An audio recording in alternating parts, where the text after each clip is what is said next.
زموږ یو رشته داره زنانه داسې خوشطبي به پکې کوو ښه زموږ یو زنانه ده رشته داره د هغې او د خاوند روانه راغلې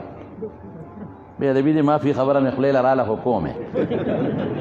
نو ما وله جوړه کوله طالبانو سره دا خبرې کوو عامو سره نه کوو تاسو اکثر طالبان ناست نو ما وله جوړه کوله هغه رشته دا زنانه هم زما نه ستر نه کوو مشره زنانه ده او خاوند نه یم د خیر ډېره مشره هم نه و ما وله روغه کول نو را مې وسته نو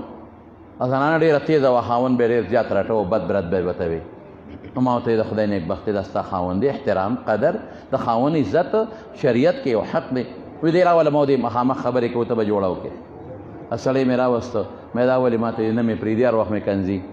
بار ته راپسې روځي د خلکو مخکې مې بېعزته کړي او مې وهله او مې ټکوله په والو ټکولو نه ده مې اصل جنګ پسې دی لاول چې لاول به جنګ معلوم کړو که نه یو ځای به معلوم کړي چې کوم ځای نقصاني پلستر به ورکړې مې اصل مقصد څه دی ښځه ډېره عجیبه وه ما ته مولوي صاحب دې سار لاړ شي ډیوټۍ له چې بیا راشي ډیوټۍ نه زه وله ښه مزېداره روټۍ موټۍ برابر کم پې وخورم دې بیا وځي لاړ شي پټي ته ګیا راوړي سار وله نوکران نوکر بوځي مزدور بوځي هغه زه وله برابر کم مازدیګر وله چای ورکم دې لاړ شي جومات ته جومات کې دې خپل منځو کې مانځه نه پس لګیایي خپل تلاوت کوي تلاوت نه پس دې ماښام منځو کې ماښام نه پس اوابین کوي ماسخوتن منځو کې مانځه نه پس لګي خپل تلاوت نو ما د خدای نیکبخت داسې بزرګ خاوند تعالی خدای درکړی دی او ته د پسې خبرې کوې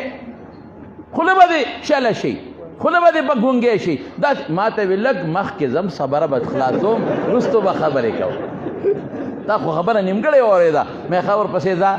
نو بیا ماسخوتن چې دې خپل منځو کې بیا نفلونه کوي وی چې نفل وکړي او کټ ته راشي نو وی قبلې ته مخکې تسبیح اړئ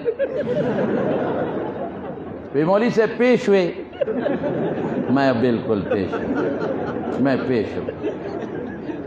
نو مفتی صاحب ته هم خدای ته ګورئ لکه ګزاره کوئ دې خلکو سره لکه ګزاره ورسره کوئ نو ما هغه ته وی تا خدای بېخو باسه ما ګوره حدیث کې راځي رسول الله مبارک فرمایي ان لنفسک علیک حقا نو نفس هم حق دی ان لزوجک علیک حقا د ښځې هم حق دی نو ما خو یو ټکې به ویم خفه نه شئ نو ما وی دلته کې ردې تسبوړو وخت نه دی نورې تسبیح اړوه دیکھیں اجر دی ثواب دی دیمه دی عمل کوئے د رسول الله مبارک سنت کی قسم په خدای ما نه خو اکثر طالبان تپوس کوي وی دروازې که سړی بیبي سره یو ځای شي مې بالکل په شریعت کې دام ثواب دی دا خو ثواب دی ګوره بعضې حضرات وایي بېادبي دې معافي وي زموږ پیر صاحب ډېر ښه سړی دی